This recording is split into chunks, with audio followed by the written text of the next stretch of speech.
Fraternal saludo, este es el lunes de Zapatero, mi nombre es Rubén Darío Castro Vera, te invito a que te suscribas al canal y coloques allí tus puntos de vista, tus opiniones, tus críticas, tus observaciones, porque de eso se trata, ¿verdad?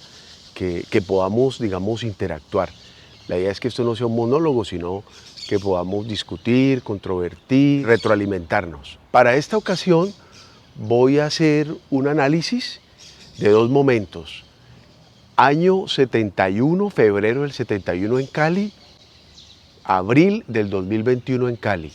Vamos a analizar eso. Hay un lapso de 50 años entre el 71 y el 2021. Los textos que voy a utilizar son los siguientes. En esta ocasión voy a utilizar con mucha más fuerza el texto de Cali, Ciudad Abierta, Arte y Cinefilia en los años 70 de la investigadora Katia González Martínez. De nuevo voy a hacer alusión un poco al tema de la región. Acuérdense que una impronta de este lunes de Zapatero es que estamos hablando desde lo local, de lo regional, de la gran región del Valle del río Cauca. Valle, Cauca, Nariño y Putumayo.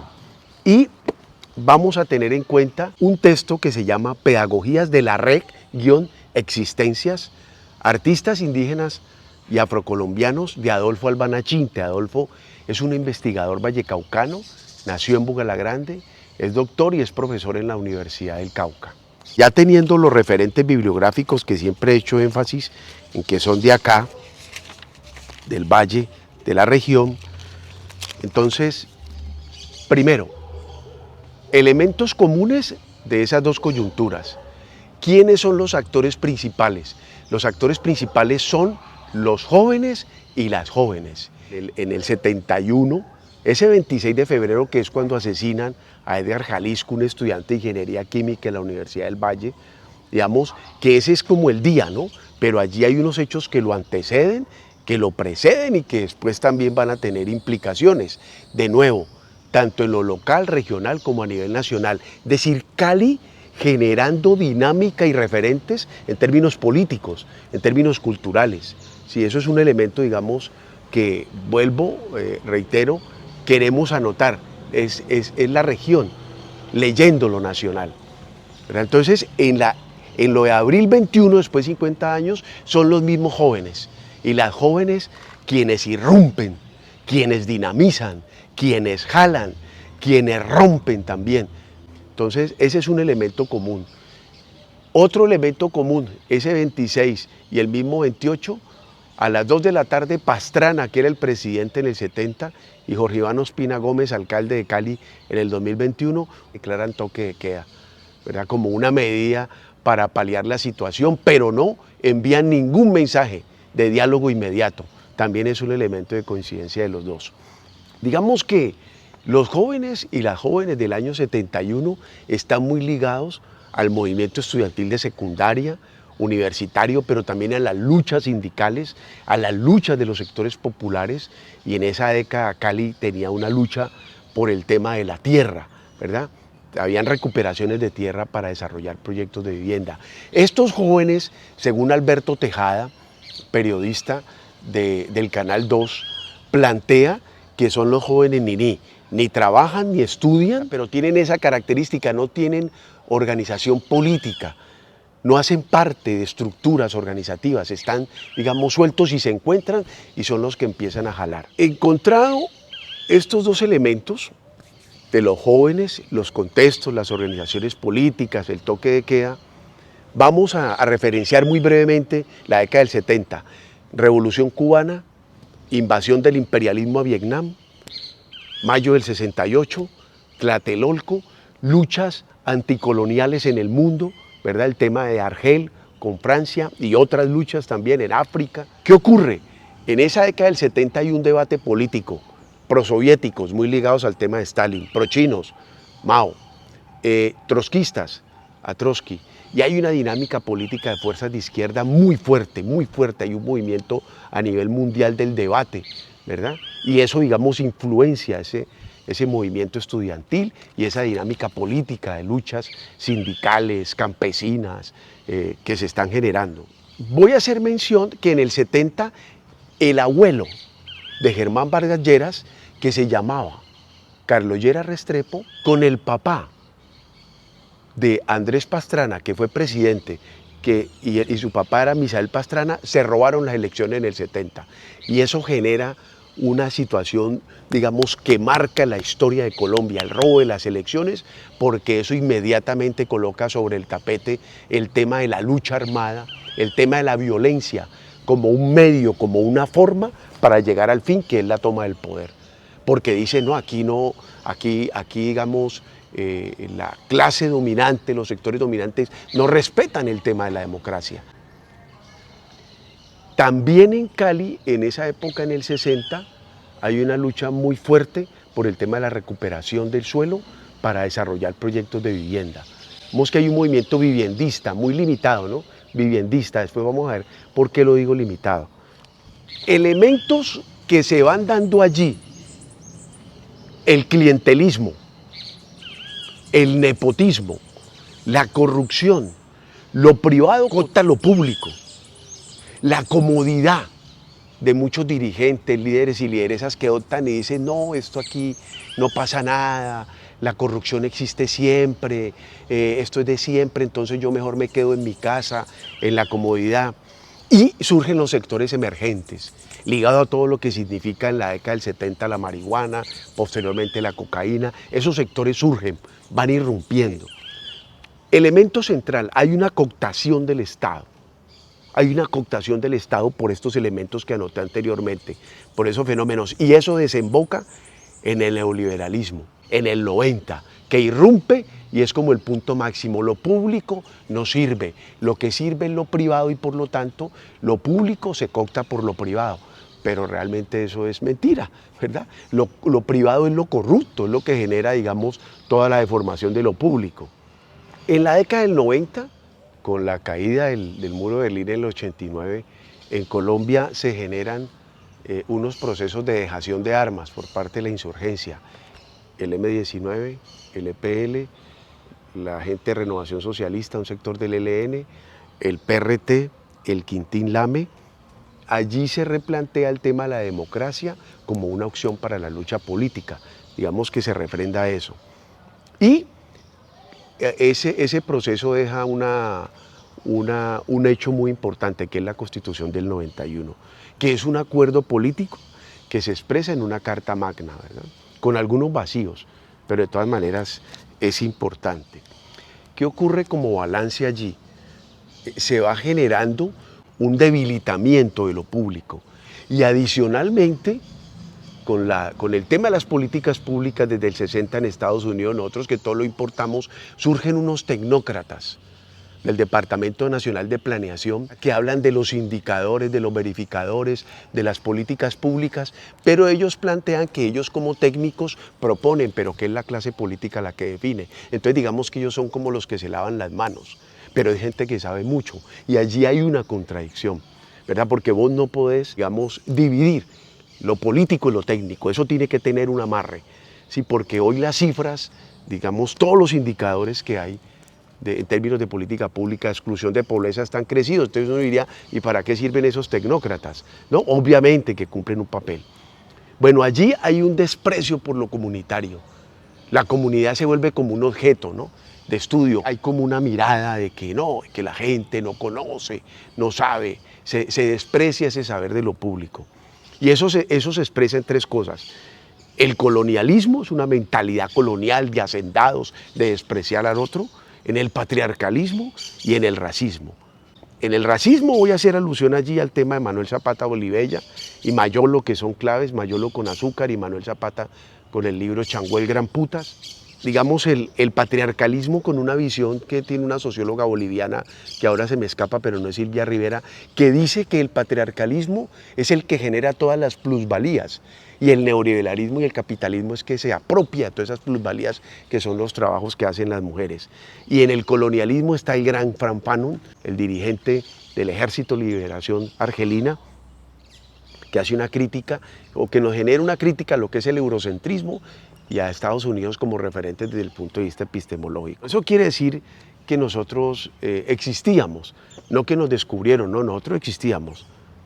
Elementos de una agenda de los dos fenómenos, exclusión, política, cultural, social, el tema de la pobreza, el tema de la marginalidad, el tema de la generación de ingresos y empleo, el tema de la participación, el tema del centralismo, el tema del clientelismo aferrado al tema del nepotismo y la corrupción. En lo local surge un elemento que esta coyuntura posiciona, es el tema de las víctimas. Tanto en el 71 como en el 21, la acción del Estado y del gobierno con la fuerza pública es de terror, es la intimidación, ¿verdad? Y eso por lo tanto coloca el tema de las víctimas como un elemento fundamental.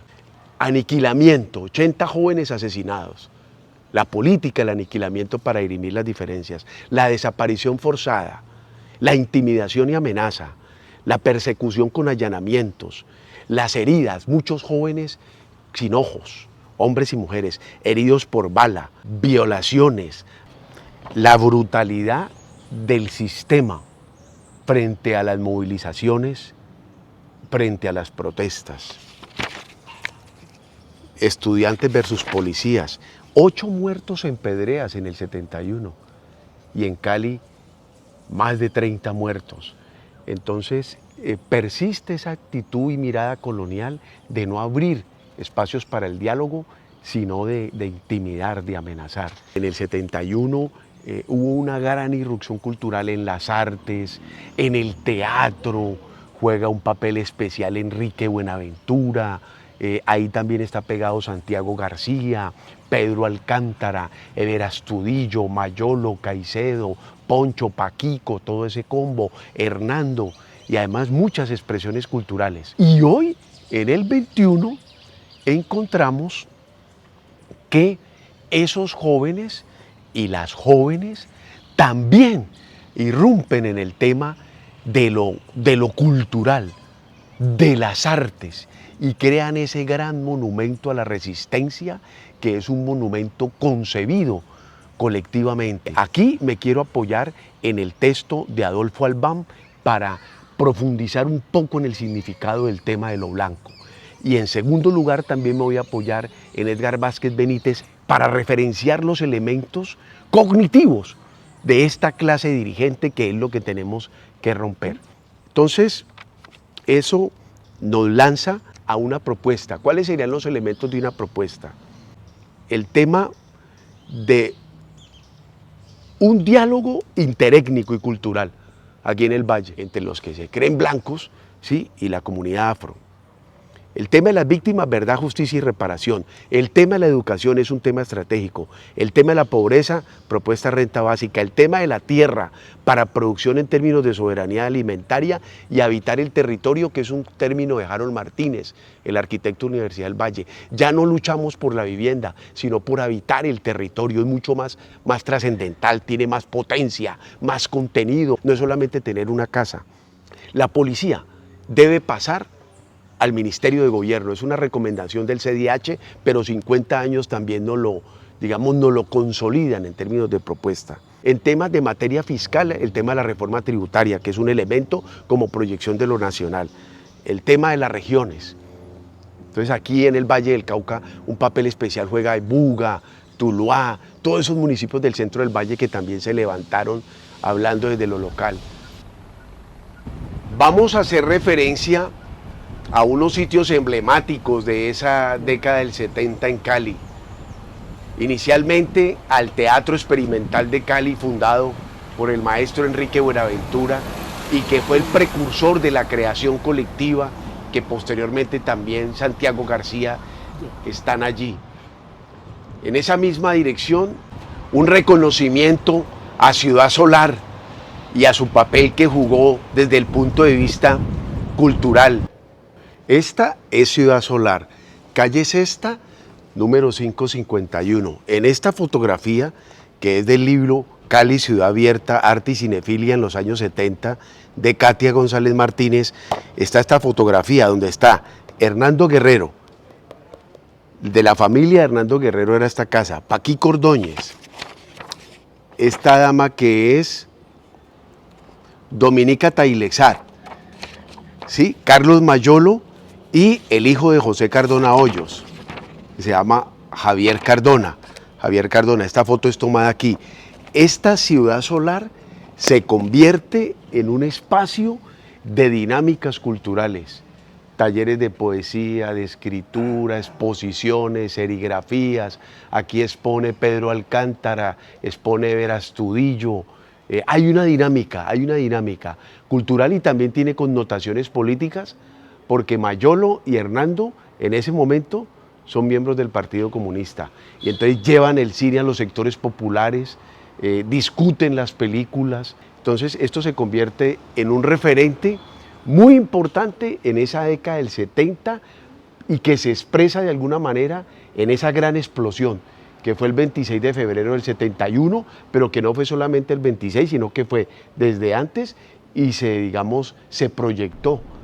En esa misma línea, la anterior sede de la Universidad Santiago de Cali, que tiene un momento cuando Álvaro Pío Valencia es el rector y llama a Estanislao Zuleta como su principal asesor, y ese movimiento, esa decisión, tiene unas explicaciones en nuestra ciudad, en Cali.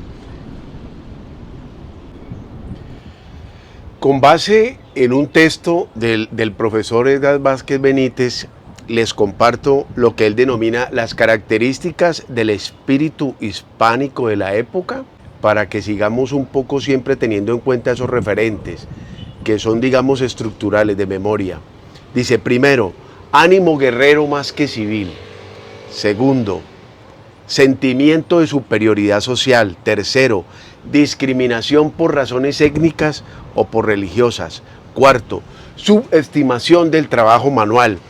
Eso solo les corresponde a los superiores solamente. Quinto, ambición de enriquecimiento por cualquier medio distinto al trabajo. Sexto, deseo de privilegios y títulos aristocráticos. Séptimo, fundamentalismo religioso. Octavo, rechazo y persecución a los infieles, moros, judíos, tema de la reforma protestante. Noveno, inclinaciones teocráticas. Décimo, unidad de la Iglesia y del Estado.